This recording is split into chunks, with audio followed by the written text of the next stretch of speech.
Good morning, my brothers and sisters. Today is June 1st, 2020. It's the 79th day of the quarantine, and we are nearing the end of chapter 8 of Luke. And a theme for chapter 8 has been, "Who then is this?" Jesus calming the storm when that statement was made. "Who then is this that he commands even the winds and the water that they obey him?"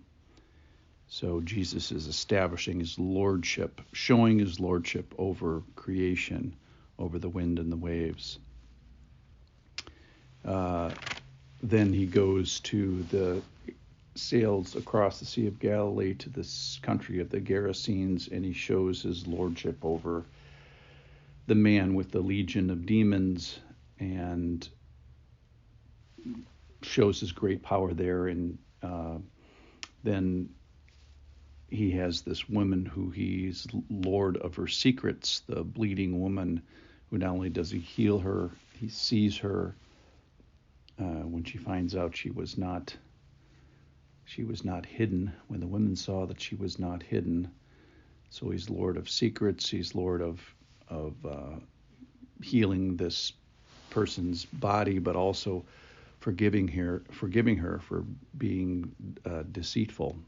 And then redefining family is another kind of theme of chapter 8. So this bleeding woman story is intimately associated with another account of Jesus that we started. So Jesus comes back from the east side of the Sea of Galilee. Now when Jesus returned, the crowd welcomed him, for they were all waiting for him. And there was a man named Jairus, who was a ruler of the synagogue, and falling at Jesus' feet, he implored him to come to his house. And then he tells why. For he had an only daughter, about 12 years old, sixth grader, and she was dying. And then there's mention of a large crowd, a pressing crowd, and that's where the unclean woman kind of makes everybody else unclean. And it seems important that Jairus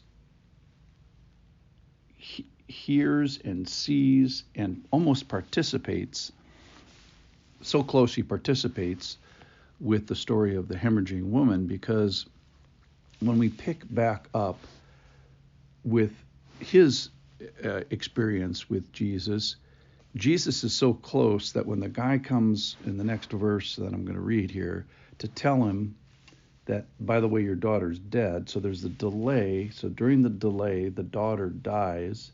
So Jesus, it almost seems like he wants the daughter to die. That reminds me when Jesus raised Lazarus from the dead, he delayed long enough that he wanted to make sure that Lazarus was so dead he was stinky dead.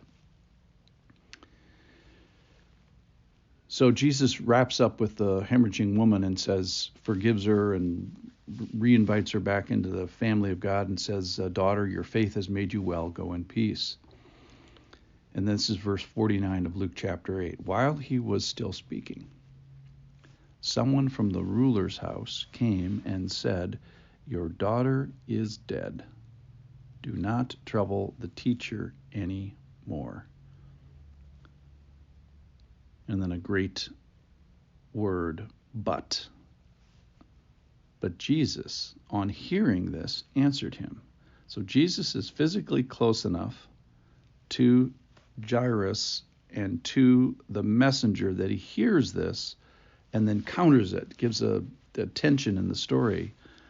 And he says to the man, the father, "Do not fear, only believe, and she will be well." So we have news of her death, and Jesus saying, "But she will be well, believe." And he just saw this woman. So he's got good information to rest on, which was the hemorrhaging woman. So it's not a kind of a cold turkey belief. It's like, believe what you've just seen. We paused for a reason and she'll be well. So they continue to the house, and when he came to the house, he allowed no one to enter with him except Peter, John, and James, and the father and mother of the child. And all were weeping and mourning for her. And then again, but he said, so this is to the crowd that's there, to the people that have gathered in death, do not weep, for she is not dead, but sleeping. And then this is my favorite part. And they laughed at him. And they laughed at him. They laughed at Jesus, because we know dead. In fact, we know dead well enough that we sent a guy back to tell the Father that his mission of mercy was fruitless, and just come home because you missed the window and she's dead.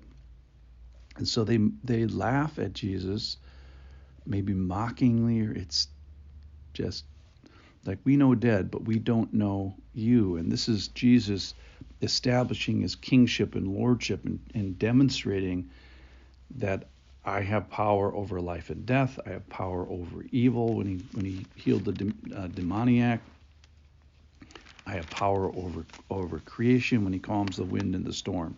So we're halfway through that, and the people, they don't know this. So what they do know is they know that she was dead. That's emphasized in the story. So Jesus is inside the house, but taking her by the hand, he called and saying, "Child, arise." And her spirit returned. So the spirit had been someplace else. The spirit returned, and she got up at once. And then this is the other part that charmed me. And he directed something should be given her to eat, because what 12-year-old, almost teenager, do you know who doesn't need a snack basically at all times? And her parents were amazed, and he charged them to tell no one what had happened. Let us be amazed at the story today, along with the parents. Amen.